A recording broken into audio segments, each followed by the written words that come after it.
Hello दोस्तों, नमस्कार। दिन भर की बड़ी खबर बिना देरी के आपको बताएंगे, जहां सबसे पहले बताएंगे यूएई के राष्ट्रपति ने कहा था आप जिस जमीन पर लकीर खींच दोगे मोदी जी, वो मंदिर आपके लिए दान दे दूंगा, और दे भी दिया। जी हां दोस्तों, ये सबसे बड़ा खुलासा किया है किसी और ने नहीं बल्कि खुद प्रधानमंत्री नरेंद्र मोदी जी ने। साथ ही साथ आपको बताएंगे जहां पर पश्चिम बंगाल में वायुसेना का हॉक विमान हुआ दुर्घटनाग्रस्त। जी हां, साथ ही बताएंगे इस देश का ब्रह्मोस मिसाइल के बाद भारत के साथ एक और बहुत बड़ी डील होने की उम्मीद। चीन के दुश्मन से दोस्ती बढ़ाती मोदी सरकार, चीन थरथराने लगा। जी हां दोस्तों, बताएंगे कौन सा वो देश है। और साथ ही साथ आपको बताएंगे जहां पर किसान प्रोटेस्ट को लेकर सबसे बड़ी खबर निकलकर सामने आई है। 6 महीने का राशन लेकर चले हैं ये किसान। एक से एक खबर बताएंगे, आप लोग बने रहेगा वीडियो के अंत तक। और खबरों में आगे बढ़ने से पहले अपने देश भारत का आप लोग जमकर समर्थन करते और मानते हैं कि पश्चिम बंगाल में बदलाव बहुत जरूरी है, गुंडा राज खत्म होना चाहिए, और मोदी है तो हर चीज मुमकिन है। तो इस वीडियो को भी कर दीजिए लाइक, चैनल कर दीजिए सब्सक्राइब, बेल आइकन दबाइए, साथ ही कमेंट बॉक्स में लिख दीजिएगा जय हिंद। जी हां दोस्तों, तो चलते हैं पहली और सबसे बड़ी खबर की तरफ, जहां पर मोदी जी आप जिस जमीन पर लकीर खींच दोगे वो मंदिर आपके लिए दान दे दूंगा। जी हां, वो जमीन मंदिर के लिए दान दे दूंगा। मोदी ने सुनाया यूएई राष्ट्रपति से जुड़ा हुआ किस्सा। पहले आपको बता दें कि प्रधानमंत्री नरेंद्र मोदी जी 2 दिन के दौरे पर यूनाइटेड अरब अमीरात में है। यहाँ मंगलवार को पीएम मोदी जी ने राजधानी अबू धाबी के शेख जायद स्टेडियम में ऐलान मोदी यानी हेलो मोदी कार्यक्रम में भारतीय समुदाय के लोगों को संबोधित किया। मौसम खराब होने के बावजूद करीब 65,000 लोगों की क्षमता वाले स्टेडियम में हजारों की भीड़ पीएम मोदी को सुनने के लिए पहुंची थी। पीएम मोदी ने अपने संबोधन में लोगों से कहा था कि आपने नया इतिहास रच दिया है, यहाँ हर धड़कन भारत, यूएई दोस्ती जिंदाबाद कह रही है। पीएम मोदी ने कार्यक्रम में शामिल हुए भारतीय समुदाय का भी आभार जताया। उन्होंने कहा कि आज की यादें जीवन भर मेरे साथ रहने वाली है, मैं आपके लिए भारत की मिट्टी की खुशबू लेकर आया हूँ। पीएम मोदी ने कहा कि आज मैं अपने परिवारजनों से मिलने के लिए यूएई आया हूँ। जी हाँ, पीएम मोदी ने कहा कि तब एयरपोर्ट पर मेरा स्वागत करने के लिए तत्कालीन क्राउन प्रिंस और आज के राष्ट्रपति अपने 5 भाइयों के साथ आए थे। वो गर्म जोशी, उनकी आंखों में वो चमक मैं कभी नहीं भूल सकता। जी हाँ, पीएम मोदी ने कहा कि उस पहली मुलाकात में मुझे ऐसा लगा कि मैं किसी करीबी के घर आया हूँ। वो भी एक परिवार की तरह मेरा सत्कार कर रहे थे, लेकिन वो सत्कार सिर्फ मेरा नहीं था, वो स्वागत 140 करोड़ भारतीयों का था। वो सत्कार यूएई में रहने वाले प्रत्येक भारतीय का था। दोस्तों, प्रधानमंत्री नरेंद्र मोदी जी ने आगे कहा कि जब साल 2015 में उनके सामने आप सबकी तरफ से एक मंदिर का प्रस्ताव रखा गया यूएई के राष्ट्रपति के सामने, तो उन्होंने तुरंत एक पल भी गंवाए बिना हाँ कर दिया। उन्होंने यहाँ तक कह दिया जिस जमीन पर तुम लकीर खींच दोगे मोदी जी, वे तुम्हें दे दूंगा मंदिर के लिए। जी हाँ, और अब अबू धाबी में भव्य मंदिर, दिव्य मंदिर के लोकार्पण का ऐतिहासिक समय आ चुका है। यानी कि दोस्तों पीएम नरेंद्र मोदी जी ने आज उस बात की राज खोली है। दोस्तों, जिस समय मंदिर को लेकर यूएई में प्रस्ताव रखा गया था, आज इसका सबसे बड़ा खुलासा हुआ है कि यूएई के राष्ट्रपति ने इतनी बड़ी बात कह दी थी उस समय, जिसका आज पता चला है कि मोदी जी आप जिस जमीन पर लकीर खींच दोगे वो जमीन मंदिर के लिए आपको दे दूंगा। और हुआ भी ऐसा। ऐसे में यूएई के राष्ट्रपति को आप लोग दोस्तों प्लीज कमेंट में थैंक यू शेख मोहम्मद बिन जायद अल नहयान जरूर लिखिएगा दोस्तों, ना हो सके तो थैंक यू यूएई का नाम मत भूलिएगा। नेक्स्ट खबर आपको बता दें, जहां पश्चिम बंगाल में वायुसेना का हॉक विमान दुर्घटनाग्रस्त, दोनों ट्रेनी पायलट सुरक्षित। जी हां, भारतीय वायुसेना का हॉक ट्रेनर विमान पश्चिम बंगाल के कलाईकुंडा एयरबेस पर एक नियमित प्रशिक्षण उड़ान के दौरान दुर्घटनाग्रस्त हो गया। विमान में सवार दोनों पायलट सुरक्षित बाहर निकलने में कामयाब रहे। फिलहाल इस दुर्घटना में जान माल के नुकसान की कोई सूचना नहीं है। भारतीय वायुसेना ने एक बयान में कहा कि विमान दुर्घटना के कारणों का पता लगाने के लिए कोर्ट ऑफ इंक्वायरी यानी सीओआई का गठन किया है, जो संभावित तकनीकी खराबी या मानवीय त्रुटि सहित घटना से जुड़े विभिन्न पहलुओं की जांच करेगी। जी हां दोस्तों, वैसे में दोनों पायलटों को आप लोग गेट वेल सून कहना मत भूलिएगा। साथ ही साथ अगली खबर आपको बता दें, इस देश का ब्रह्मोस मिसाइल के बाद पायलट के साथ एक और बड़ी डील होने की उम्मीद, जिसके बाद चीन की सिट्टी पिट्टी हो गई गुम। जी हां दोस्तों, फिलीपींस में एक और बड़ा कॉन्ट्रैक्ट हासिल कर सकता है अपना भारत। चीन के दुश्मन से दोस्ती बढ़ाती मोदी सरकार को देख चीन में मच गया तहलका। आपको बता दें, भारत और चीन की दोस्ती जग जाहिर है। दोनों देशों ने अपने द्विपक्षीय सहयोग को और मजबूत करने के लिए रक्षा के क्षेत्र में बहुत बड़ा सौदा किया है। फिलीपींस की सरकार ने अपने सुरक्षा बेड़े को मजबूत करने के लिए भारत से ब्रह्मोस मिसाइल खरीदी थी। इसके इस कदम से चीन के होश उड़ गए थे। दरअसल चीन का भारत के साथ साथ फिलीपींस के साथ भी अच्छे संबंध नहीं है। यही वजह है कि जब भारत ने फिलीपींस को ब्रह्मोस मिसाइल देने का वायदा किया तो उसके होश उड़ गए थे। इस दौरान उसने नाराजगी भी जाहिर की थी, लेकिन भारत अपने फैसले पर अडिग रहा और फिलीपींस को ब्रह्मोस मिसाइल उपलब्ध कराया। ब्रह्मोस मिसाइल के बाद भारत और फिलीपींस की सरकार के बीच एक बड़ा सौदा होने के करीब है। भारत मनीला हवाई अड्डे के प्रमुख पुनर्विकास परियोजना के कॉन्ट्रैक्ट को हासिल करने के बेहद करीब पहुंच गया है। फिलीपींस स्थित निनोय एक्विनो अंतरराष्ट्रीय हवाई अड्डा काफी अहम स्थान रखता है। हालांकि स्थिति फिलहाल जर्जर है और वो दुनिया के सबसे खराब प्रदर्शन करने वाले एयरपोर्ट में शामिल है। जी हां दोस्तों, मीडिया रिपोर्ट्स के मुताबिक फिलीपींस अब मनीला में अपने इस हवाई अड्डे के पुनर्विकास के अनुबंध कर देने की कगार पर है। रिपोर्टों के अनुसार भारत का जीएमआर समूह ने अपनी बोली लगाई हुई है और इसके अलावा 3 और निजी कंपनियां भी एयरपोर्ट के डेवलपमेंट करने के लिए कॉन्ट्रैक्ट हासिल करने की रेस में है। वैसे में चाइना को तगड़ी वाली मिर्ची लगी है दोस्तों। अगली खबर आपको बता दें, जहां जम्मू कश्मीर से बहुत बड़ी खबर, पुलिस को मिली बहुत बड़ी सफलता, पंजाब के मजदूरों पर गोलियां चलाने वाला आतंकी हुआ गिरफ्तार। जी हां, जम्मू कश्मीर में पिछले सप्ताह पंजाब के 2 मजदूरों की हत्या करने वाले आतंकवादी को गिरफ्तार कर लिया गया है। जम्मू कश्मीर पुलिस के एक वरिष्ठ अधिकारी ने मंगलवार को यह जानकारी दी। अतिरिक्त पुलिस महानिदेशक विजय कुमार ने बताया कि आतंकी के पास से हमले में इस्तेमाल की गई एक पिस्तौल बरामद की गई है। उन्होंने कहा कि 7 फरवरी को शहर के हब्बा कदर इलाके में पंजाब के 2 मजदूरों पर गोलियां चलाने वाले आतंकवादी आदिल मंजूर लंगू को गिरफ्तार कर लिया गया है। कुमार ने कहा कि यहां जलदागर के रहने वाले लंगू ने पाकिस्तान में अपने आका के निर्देश पर हमला किया था और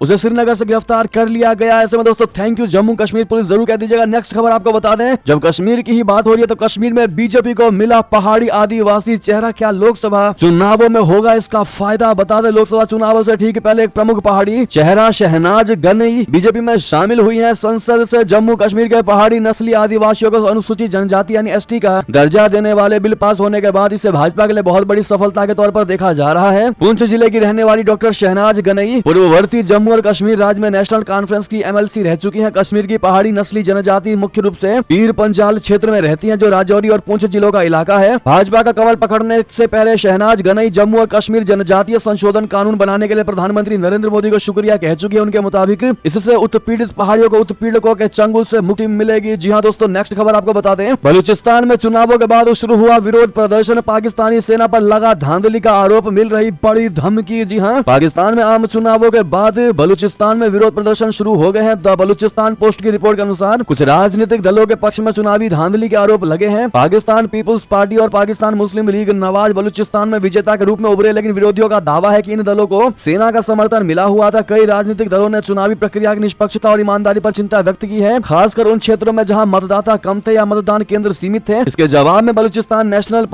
पार्टी पख्तूनख्वा, मिल्ली अवामी पार्टी, हजारा डेमोक्रेटिक पार्टी और धार्मिक दलों ने विरोध प्रदर्शन शुरू कर दिया। इसमें प्रदर्शन के साथ राजमार्गों को अवरुद्ध करना और धरना देना शामिल है। जी हाँ दोस्तों, साथ ही साथ आपको यह भी बता दें कि पाकिस्तान के जेल में बंद इमरान खान ने सरकार बनाने के लिए विशेष समितियां बनाई है। जी हाँ दोस्तों, पाकिस्तान में जेल में बंद पूर्व प्रधानमंत्री इमरान खान की पार्टी ने केंद्र तथा पंजाब और खैबर पख्तूनख्वा प्रांतों में सरकार बनाने की रणनीति तैयार करने के लिए विशेष समितियां बनाई है। डॉन अखबार ने सोमवार को एक बयान के हवाले से कहा कि समितियों द्वारा प्रस्तावित सिफारिशों और रणनीतियों के अनुसार पार्टी की कोर समिति की बैठक में भाग लेने वाले सदस्यों ने सरकार और संसद के महत्वपूर्ण पदों पर नामांकन की प्रक्रिया जल्द पूरी करने पर सहमति जताई। खान की पार्टी पाकिस्तान तहरीक इंसाफ 8 फरवरी को संपन्न हुए चुनाव में नेशनल असेंबली की 266 सीटों में से 101 पर पार्टी द्वारा समर्थित निर्दलीय उम्मीदवारों की जीत के बाद केंद्र, पंजाब और खैबर पख्तूनख्वा में अपनी सरकार बनाने की योजना बना रही है। नेक्स्ट खबर आपको बता दें, कांगो में 2 नौकाओं की टक्कर में दर्जनों लोगों की मौत, कई लापता। जी हां, पश्चिमी कांगो में कांगी नदी में 2 नौकाओं की टक्कर में दर्जन लोगों की मौत हो गई और कई अन्य लापता हैं। एक स्थानीय अधिकारी ने मंगलवार को यह जानकारी दी। अधिकारी एलिएजर नताम्बे ने कहा कि लोगों और सामान से लदी नौकाएं सोमवार को कांगो की राजधानी किनशासा के पूर्वी क्षेत्र में दुर्घटनाग्रस्त हो गई। नेक्स्ट खबर बता दें, एक तरफ सीज फायर की कसरत, दूसरी तरफ गोला बारूद के लिए अरबों डॉलर। अमेरिकी संसद में भिड़े सांसद। जी हां, कई महीनों की कठिन बातचीत के बाद और विदेशों में अमेरिका की भूमिका पर रिपब्लिकन पार्टी में बढ़ते राजनीतिक विभाजन और रोष के बीच अमेरिकी संसद के ऊपरी सदन सीनेट ने मंगलवार को यूक्रेन, इजराइल और ताइवान के लिए $95 अरब अमेरिकी डॉलर का सहायता पैकेज पारित कर दिया। यूक्रेन के लिए $60 अरब अमेरिकी डॉलर के पैकेज पर मतदान रिपब्लिकन पार्टी के एक छोटे समूह द्वारा सीनेट में विरोध किए जाने के बाद हुआ। बहस के अंतिम घंटों में विरोध करने वाले सांसदों ने कहा कि अमेरिका को विदेशों में अधिक धन भेजने से पहले अपनी समस्याओं पर ध्यान देना चाहिए, लेकिन 1 दर्जन से अधिक रिपब्लिकन ने पैकेज को पारित करने के लिए लगभग सभी डेमोक्रेटिक सांसदों के साथ मतदान किया। जी हाँ, नेक्स्ट खबर बता दें, मोदी सरकार के लिए आई है 3 गुड न्यूज, जनता के लिए भी खुशखबरी। जी हाँ, भारत में दुनिया में सबसे तेजी से आगे बढ़ती हुई अर्थव्यवस्था यानी फास्टेस्ट ग्रोइंग इकोनॉमी बना हुआ है। वहीं देश में महंगाई से लेकर बेरोजगारी तक में कमी आती जा रही है। ये हम नहीं कह रहे बल्कि आंकड़े बता रहे हैं। इस बीच एक दिन में ही देश की मोदी सरकार के लिए 3 गुड न्यूज आई। सोमवार को जहां देश में रिटेल महंगाई दर जनवरी में कम हो गई, तो वहीं दूसरी ओर बेरोजगारी दर में भी गिरावट देखने को मिली है। आपको बता दें, प्रधानमंत्री नरेंद्र मोदी के नेतृत्व वाली सरकार के लिए सोमवार का दिन खुशखबरियों भरा रहा। पहली गुड न्यूज महंगाई के मोर्चे पर आई। सरकार ने आंकड़े पेश करते हुए बताया कि साल 2024 के पहले महीने यानी जनवरी में रिटेल महंगाई दर में 0.59% की कमी आई। इसके बाद यह कम होकर 5.10% स्तर पर आ गई। जी हाँ दोस्तों, वाकई में मोदी जी के नेतृत्व में भारत लगातार आगे बढ़ता जा रहा है। ऐसे में मोदी है तो मुमकिन अवश्य कहिएगा। नेक्स्ट खबर आपको बता दें, अफगानिस्तान की खदानों पर नजरें गड़ाए हुए हैं ड्रैगन स्मार्टफोन्स के लिए। काबुल में में लिथियम और तांबा खोज रहा बीजिंग। जी हाँ, चीन को इलेक्ट्रिक वाहन, बैटरी और स्मार्टफोन बनाने के लिए जरूरी खनिजों की जरूरत है। ऐसे में चीन अफगानिस्तान की लिथियम और तांबे की खदानों पर अधिकार जमाने की दिशा में काम कर रहा है। इससे जुड़े चीन का एक्शन देखने को लगातार मिल रहा है। रिपोर्ट के मुताबिक कुछ महीने पहले चीनी विदेश मंत्री वांग यी ने तालिबान के विदेश मंत्री अमीर खान मुत्ताकी से मुलाकात करने के लिए काबुल का दौरा किया था। तालिबान द्वारा अफगानिस्तान में सत्ता जमाने के बाद चीन और तालिबान शासन के बीच ये पहली उच्च स्तरीय बैठक थी। इस दौरान वांग यी ने मुत्ताकी को 30 और 31 मार्च को तुनकई अनहुई में अफगानिस्तान के पड़ोसी देशों के विदेश मंत्रियों की तीसरी बैठक में आमंत्रित किया था। जी हाँ, नेक्स्ट खबर आपको बता दें, अमेरिका पर यकीन करना साबित हो सकता है घातक बनाने होंगे अपने हथियार। डिफेंस इंडस्ट्रियल स्ट्रेटजी में भारत को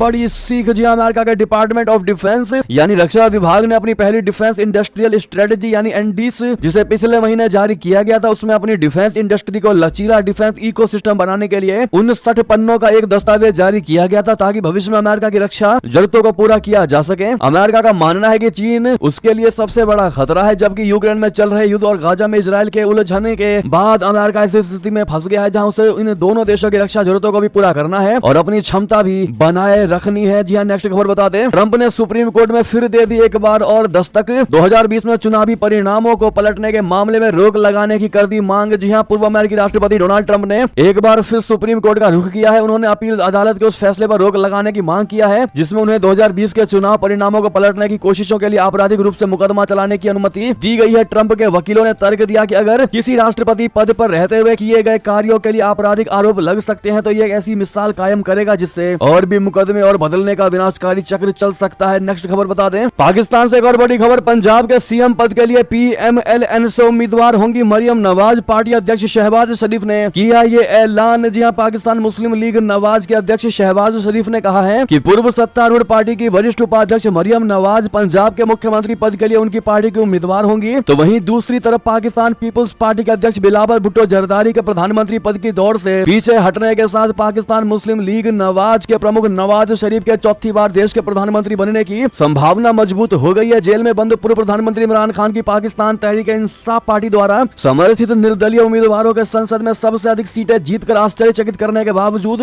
आम चुनाव के 5 दिन बाद पाकिस्तान की अगली सरकार कैसी होगी, इस पर सवाल मंडरा रहा है। जी हाँ, इतना ही आपको ये भी बता दें कि नवाज शरीफ को ही बनना था पाकिस्तानी प्रधानमंत्री। सरकार में शामिल हुए बिना बिलावल भुट्टो करेंगे सपोर्ट। जी हाँ, जेल में बंद इमरान खान के निर्दलीय नेताओं ने सारी मुश्किलों का सामना करते हुए 100 से ज्यादा सीटों पर जीत दर्ज की। नवाज शरीफ और बिलावल भुट्टो की पार्टी 100 का आंकड़ा भी नहीं छू सकी, फिर भी प्रधानमंत्री नवाज शरीफ ही बनने जा रहे हैं। बिलावल भुट्टो ने नवाज की पार्टी पीएमएलएन को बाहर से समर्थन देने का ऐलान कर दिया है। जी हाँ दोस्तों, पाकिस्तानी पीपुल्स पार्टी के अध्यक्ष बिलावल भुट्टो जरदारी ने मंगलवार को प्रधानमंत्री पद की दौड़ से हट गए। उन्होंने कहा कि उनकी पार्टी सरकार का हिस्सा बने बिना प्रधानमंत्री पद के लिए पाकिस्तान मुस्लिम लीग नवाज के उम्मीदवार का समर्थन करेगी। बिलावल भुट्टो का फैसला पाकिस्तान के पूर्व प्रधानमंत्री शहबाज शरीफ द्वारा मंगलवार को ये दोहराए जाने के कुछ घंटों बाद आया कि पीएमएलएन के प्रमुख नवाज शरीफ रिकॉर्ड चौथी बार प्रधानमंत्री बनेंगे। जी हाँ दोस्तों, साथ ही साथ अगली खबर की बात करें जहाँ पहलवानों के लिए आई खुशखबरी, भारत से हटाया गया निलंबन। जी हाँ, भारतीय कुश्ती संघ यानी WFI के लिए खुशखबरी आई है। पिछले कुछ समय से भारतीय कुश्ती संघ और पहलवानों के बीच घमासान चल रहा था, जिसके बाद यूनाइटेड वर्ल्ड रेसलिंग यानी UWW ने भारतीय कुश्ती संघ को निलंबित कर दिया था। हालांकि अब यूनाइटेड वर्ल्ड रेसलिंग ने इस फैसले को बदलते हुए भारतीय कुश्ती संघ से यह निलंबन हटा लिया है। हालांकि यूनाइटेड वर्ल्ड रेसलिंग ने राष्ट्रीय महासंघ में से लिखित में मांगा है कि वो बजरंग पुनिया, विनेश फोगाट और साक्षी मलिक के खिलाफ कोई कार्रवाई नहीं करेगा। जी हाँ दोस्तों, दरअसल पिछले साल 23 अगस्त को यूनाइटेड वर्ल्ड रेसलिंग ने यह निलंबन लगाया था क्योंकि वो WFI चुनाव करने वाले में विफल रहा था। जी हाँ दोस्तों, अगली खबर आपको बता दें, किसान को लेकर सबसे बड़ी खबर, प्रदर्शन, झड़प और महाजाम। दिल्ली से 200 किलोमीटर दूर डटे हैं किसान, आज फिर कूच की तैयारी। जी हाँ दोस्तों, 2 साल पहले 378 दिनों तक चले आंदोलन के बाद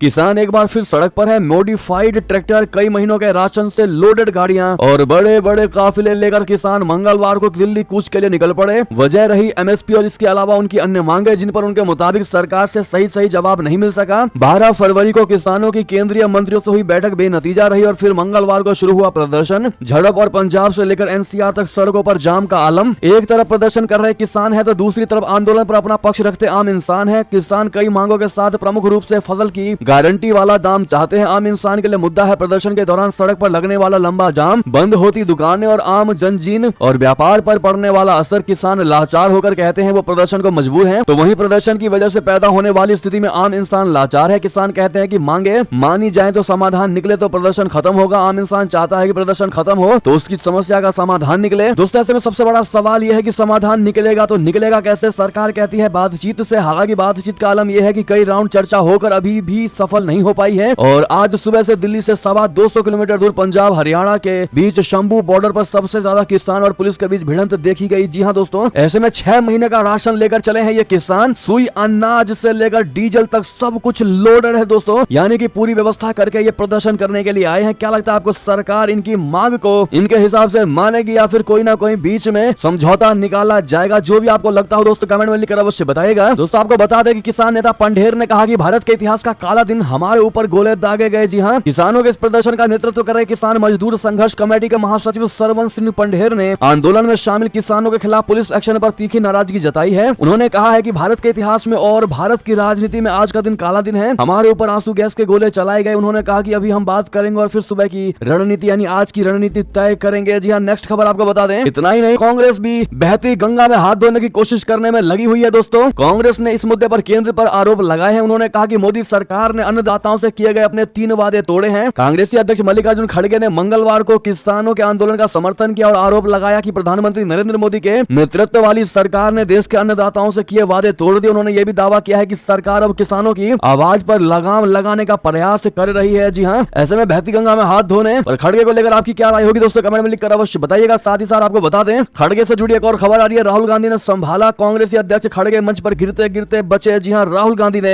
गिरते गिरते बचाया खड़गे जी को। जी हाँ, रैली में भाषण के दौरान खड़गे ने मोदी को हिटलर बताया। खड़गे ने कहा कि हिटलर मोदी जी कहते हैं मोदी की गारंटी, हम तो कांग्रेस की गारंटी कहते हैं, देश के लोगों के लिए ये मोदी की गारंटी बोलते हैं। खड़गे ने कहा एक व्यक्ति को इतना अहंकार है, सोचिए ये लोकतंत्र पर विश्वास करता है, नहीं सिर्फ अपने लिए काम करता है। जी हाँ, बता दें किसी रैली के दौरान कांग्रेस के राष्ट्रीय अध्यक्ष मल्लिकार्जुन खड़गे अंबिकापुर में मंच पर गिरते गिरते बचे। राहुल गांधी ने पीछे से आकर उन्हें संभाल लिया। जी हाँ दोस्तों, अगली खबर आपको बता दें, जहां विपक्ष की नीतीश कुमार मुर्दाबाद नारेबाजी पर बोले बिहार के सीएम, कहा आप तो चाहते थे सब मर जाए, हम दे रहे बेहतर इलाज। जी हाँ, बिहार के मुख्यमंत्री नीतीश कुमार ने कल यानी मंगलवार को विधानसभा में विपक्ष की नारेबाजी पर करारा जवाब दिया। उन्होंने कहा कि ये लोग नीतीश कुमार मुर्दाबाद इसलिए कह रहे हैं क्योंकि हम चिकित्सा सुविधाओं के माध्यम से सभी को इलाज दे रहे हैं, आप लोग तो चाहते थे कि सभी मर जाएं। नीतीश कुमार ने कहा कि पहले सूबे में इलाज होता था, हम लोग तो 2006 से ही शुरू करा दिए हैं, अब लोगों को बेहतर इलाज मिल रहा है। उन्होंने कहा कि नीतीश कुमार मुर्दाबाद इसीलिए कि हम स्वास्थ्य का काम करके सबका इलाज कर रहे हैं। नेक्स्ट खबर बता दें, समाजवादी पार्टी के गढ़ पहुंचे एमपी के सीएम मोहन यादव, कहा यूपी और आजमगढ़ से है मेरा खास नाता। जी हाँ, मध्य प्रदेश के मुख्यमंत्री मोहन यादव लोकसभा चुनाव में उत्तर प्रदेश में भारतीय जनता पार्टी की कमान संभालेंगे। इसके मद्देनजर वो मंगलवार को समाजवादी पार्टी के गढ़ आजमगढ़ पहुंचे। यहाँ उन्होंने मीडिया से बात करते हुए कहा कि विधानसभा और लोकसभा दोनों में भाजपा का वोट प्रतिशत बढ़ा है, लोग भाजपा में शामिल होना चाहते हैं, मुझे खुशी है कि मैं यहाँ सभी पार्टी कार्यकर्ताओं के साथ मौजूद हूँ। उत्तर प्रदेश और आजमगढ़ से मेरा खास रिश्ता रहा है। इससे पहले सीएम मोहन यादव आजमगढ़ क्लस्टर के अंतर्गत आने वाली आजमगढ़, लालगंज, घोसीबलिया और सलेमपुर समेत 5 लोकसभा क्षेत्रों के पार्टी पदाधिकारियों की बैठकों में शामिल हुए। नेक्स्ट खबर बता दें, स्वामी मौर्य ने राष्ट्रीय महासचिव पद से दे दिया इस्तीफा, कहा सपा को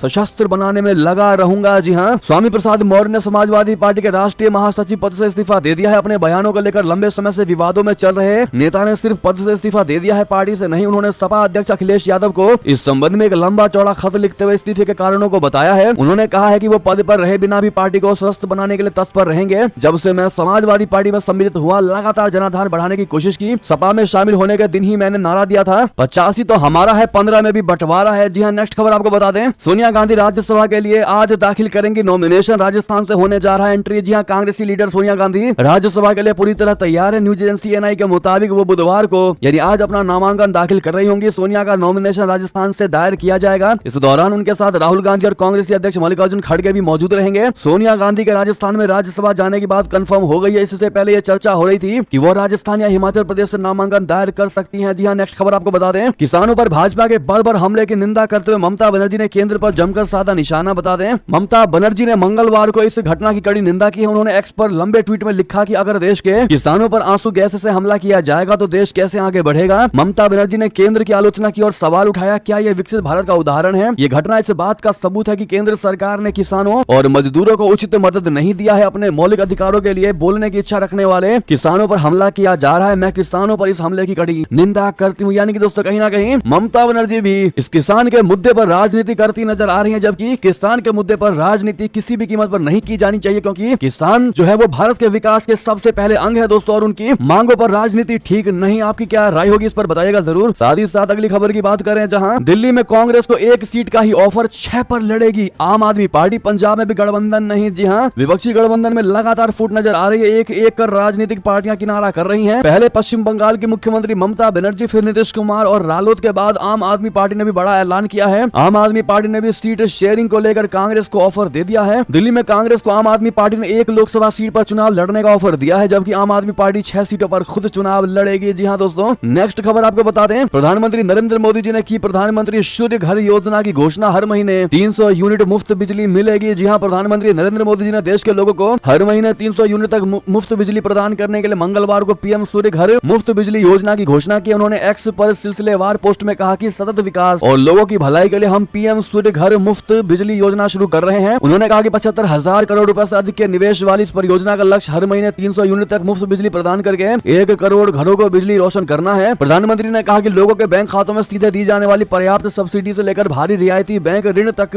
केंद्र सरकार ये सुनिश्चित करेगी कि लोगों पर लागत का कोई बोझ ना पड़े। बहरहाल ऐसे में ये थे भी की सारी बड़ी खबरें। आपको हमारी खबर कैसी लगी? आशा करता हूँ बहुत अच्छी लगी होगी। अगर थोड़ी भी अच्छी लगी है तो इस वीडियो को दोस्तों, भाइयों में, साथियों में, रिश्तेदारों में शेयर अवश्य कर दीजिएगा और अभी कर दीजिए इस वीडियो को लाइक, चैनल को कर दीजिए सब्सक्राइब, बेल आइकन दबाइए, साथ ही कमेंट बॉक्स में लिख दीजिएगा जय हिंद जय भारत। और यहाँ तक बने रहने के लिए आप सभी का बहुत बहुत धन्यवाद।